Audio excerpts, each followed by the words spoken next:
tout le monde dansait ensemble, tout le monde chantait. C'est des moments très forts comme ça qui me marquent. J'avais assez de temps pour faire un service civique. De deux, ça me permettait aussi d'avoir une rémunération. Parce que toutes les activités qui étaient proposées et qu'on pouvait être amené à faire, ça me plaisait bien. Il y a plein de balades, des sorties. En somme, on joue, on s'amuse vraiment. Donc je cherchais à faire quelque chose de beaucoup plus humain. Je supportais plus d'être inactif.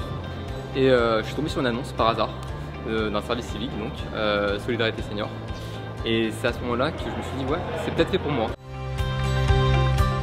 Je passe du temps avec eux, je vais chez eux, on boit du thé, on sort, on se promène. Il y a des jeux, des activités de lecture. Par exemple, une personne qui est atteinte d'Alzheimer, on va essayer de faire des mots croisés pour travailler sa mémoire. Ou sinon, tout simplement de la discussion. Parti à Reims récemment. Et donc c'était un moment vraiment sympa, on a visité ensemble, j'avais même pas l'impression de travailler. Avant d'entrer en EHPAD, j'avais un peu des préjugés sur la personne âgée. La première fois que je les voyais un peu danser, tout le monde dansait ensemble, tout le monde chantait. C'est des moments très forts comme ça qui me marquent. C'est vraiment, la plupart sont très gentils, très ouverts. T'en as toujours certains qui sont un peu timides, c'est normal.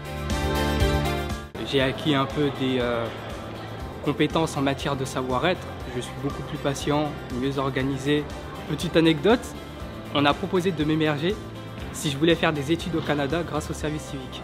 Être là à l'heure parce que ça compte beaucoup pour les personnes âgées. Et aussi, j'ai beaucoup moins peur de vieillir, parce qu'ils sont totalement détendus. Il y a un côté de moi que je connais, qui était là, qui sommeillait en moi, un côté avec plus d'empathie, beaucoup plus de bienveillance, de compassion, qui s'est réveillé au contact des personnes âgées. L'expérience humaine, parce que le fait d'échanger avec des personnes âgées qui me donnent leur expérience, ça m'enrichit beaucoup.